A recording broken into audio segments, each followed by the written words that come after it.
Hi, എൻ്റെ പേര് mic. ഹൈക്കിങ്ങും ട്രെക്കിങ്ങുമൊക്കെ ഒരുപാട് ഇഷ്ടപ്പെടുന്ന ഒരാളാണ് ഞാൻ. വിജനമായ കാടുകളിലും കുന്നുകളിലും ഒക്കെ പോയി സഞ്ചരിച്ച് അവിടെ ക്യാമ്പൊക്കെ സെറ്റ് ചെയ്ത് രാത്രി അവിടെ സ്പെൻഡ് ചെയ്യുന്നതൊക്കെ എനിക്ക് ഭയങ്കര ഇഷ്ടമായിട്ടുള്ളൊരു കാര്യമാണ്. അങ്ങനെ ഇരിക്കുകയാണ് ഞങ്ങളുടെ ടൗണിൻ്റെ അടുത്തുള്ള ഒരു ഗ്രാമത്തിന് തൊട്ടപ്പുറത്തായിട്ട് ഇതേപോലത്തെ ഒരു വിജനമായ കാടുണ്ട്.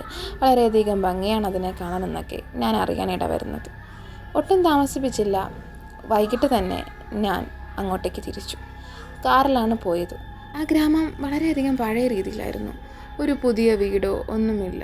അങ്ങനെ കുറച്ച് നേരം കൂടെ കഴിഞ്ഞപ്പോൾ ആ കാട്ടിലോട്ട് എൻ്റെ വണ്ടി കടന്നു.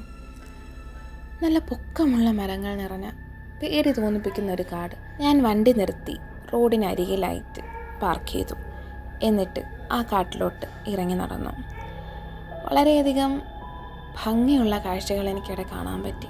നിലാവിൽ കുളിച്ചു നിൽക്കുന്ന പുഴയും അവിടെ വന്ന് വെള്ളം കുടിക്കുന്ന മാനുകളെയും ഒക്കെ ഞാൻ കണ്ടു. അവരെ ഒന്നും ശല്യപ്പെടുത്താതെ ഞാൻ അവറ്റകളുടെ ഫോട്ടോയും എടുത്തു. അങ്ങനെ ഞാൻ തിരിച്ചു നടക്കാൻ നേരമാണ് എനിക്ക് മനസ്സിലായത് എനിക്ക് വഴി തെറ്റി. എങ്ങോട്ട് പോകണമെന്നൊരു പിടുത്തവുമില്ല. കാറ് റോഡിലാണ് പാർക്ക് ചെയ്തിരിക്കുന്നതെന്നറിയാം, പക്ഷേ ഏത് വഴി തിരിയണം, എങ്ങനെ പോകണം എന്നൊന്നും എനിക്ക് മനസ്സിലായില്ല. അപ്പോഴാണ് എനിക്ക് മനസ്സിലായത് ഞാനൊരു വലിയ മണ്ടത്തരമാണ് ചെയ്തത്. അറ്റ്ലീസ്റ്റ് വരുന്ന വഴിക്കൊരു സൂചനയോ അടയാളമോ ഒന്നും ഞാൻ മാർക്ക് ചെയ്തിട്ടുണ്ടായിരുന്നില്ല. എല്ലാ വഴിയും ഒരേപോലെ ഇരുന്നു. ആ നേരത്താണ് ഇവിടെ നിന്നില്ലാത്തൊരു ഭയം എനിക്ക് തോന്നിയത്. രാത്രി പരിചയമില്ലാത്ത സ്ഥലമായതുകൊണ്ട് തന്നെ ക്യാമ്പിങ്ങിന് ഞാനൊന്നും എടുത്തിട്ടുണ്ടായിരുന്നില്ല. അതുമല്ല, വീട്ടിൽ ഇങ്ങനെ ഞാൻ പോകുന്നത് ഇഷ്ടമല്ല. വീട്ടുകാരുടെ അടുത്ത് പ്രശ്നം ഉണ്ടാക്കിയാണ് ഞാൻ ഇറങ്ങിയത്. ആ ഒരു സമയപരിധിയിൽ എനിക്ക് ക്യാമ്പിങ്ങിൻ്റെ സാധനങ്ങളൊന്നും എടുക്കാൻ പറ്റിയില്ല. അങ്ങനെ ക്യാമ്പ് ചെയ്യാൻ സ്ഥലമില്ലാതെ ഞാൻ വിഷമിച്ചിരുന്നു. എന്തെങ്കിലും ആയിക്കൊണ്ട് പോട്ടെ എന്ന് പറഞ്ഞ് ഞാൻ മുന്നോട്ട് നടന്നു. അങ്ങനെ നടന്നപ്പോഴാണ് കാടിൻ്റെ ഒറ്റ നടുക്ക് ഒരു റെസ്റ്റിംഗ് പ്ലേസ് എന്ന് പറയുമ്പോൾ റെസ്റ്റിംഗ് ഹൗസ് എന്ന് പറയില്ലേ, അതേപോലത്തെ ഒരു ഒറ്റമുറി കെട്ടിടം. ദൂരേന്ന് കണ്ടപ്പോഴേ എനിക്ക് മനസ്സിലായി അത് അടിച്ചു പൊളിച്ച് എന്ന് പറഞ്ഞാൽ ഉപയോഗമില്ലാതെ പൊട്ടിത്തകർന്ന് കിടക്കുകയാണെന്ന്. അടുത്തെത്തിയപ്പോൾ അത് കൺഫേമായി.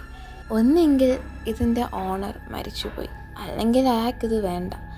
എന്തായാലും ഉപയോഗശൂന്യമായ ഈ സ്ഥലത്ത് ഞാൻ ഒരു ദിവസം നിൽക്കുന്നതിൽ ആർക്കും ബുദ്ധിമുട്ടുണ്ടാകില്ല എന്ന് ഞാൻ വിചാരിച്ചു. അതുകൊണ്ട് തന്നെ ആ കെട്ടിടത്തിനകത്തോട്ട് ഞാൻ പ്രവേശിച്ചു. അതിൻ്റെ ഡോർസ് എല്ലാം അൺലോക്ക്ഡ് ആയിരുന്നു. എല്ലായിടവും പൊടി ഉണ്ടായിരുന്നെങ്കിലും ആ റൂമിലുണ്ടായിരുന്ന ആ ബെഡിലും ബ്ലാങ്കറ്റിലും വലിയ പൊടിയോ മാറാലയോ ഒന്നുമില്ല. ഞാൻ ആ ബ്ലാങ്കറ്റ് എടുത്ത് പുതച്ച് കിടന്നു. അപ്പോഴും എനിക്ക് ആ റൂമിൽ എന്താണ് എന്നൊന്നും കാണാൻ വയ്യ. അവിടെ ലൈറ്റോ ഒന്നുമില്ല. ഇൻഫാക്റ്റ് ലൈറ്റൊക്കെ പൊട്ടിയിരിക്കുന്നത് പോലെയാണ് എനിക്ക് ആ മങ്ങിയ വെളിച്ചത്തിൽ കാണാൻ പറ്റിയത്. ഒരു കാര്യം ഞാൻ ശ്രദ്ധിച്ചു. ഇത്രയും ഇരുട്ടായിരുന്നെങ്കിലും ആ റൂമിൽ ഒരുപാട് ഫോട്ടോസ് ഉണ്ടായിരുന്നു. ഒരുപാടെന്ന് വെച്ചാൽ ഒരു 5-6 എണ്ണം. അതിലൊക്കെ കുറേ ആൾക്കാരുടെ ഫോട്ടോ. അവരൊക്കെ എന്നെ വല്ലാതെ നോക്കുന്നത് പോലെ. എനിക്ക് ശരിക്കും പറഞ്ഞാൽ ഫോട്ടോസിലൊക്കെ നോക്കിക്കൊണ്ടിരിക്കാൻ പേടിയായി. പെട്ടെന്ന് മനസ്സിലെ ചിന്തകളൊക്കെ മായ്ച്ചു കളഞ്ഞ് ഞാൻ കിടന്നുറങ്ങി. ഉറക്കം വന്നില്ല എങ്കിലും ക്ഷീണം കൊണ്ട് എപ്പോഴും എൻ്റെ കണ്ണടഞ്ഞു പോയി. അങ്ങനെ പിറ്റേ ദിവസം രാവിലെയായി ഞാൻ കണ്ണു തുറന്നു. അപ്പോഴാണ് അതിനെ മനസ്സിലാക്കുന്നത്.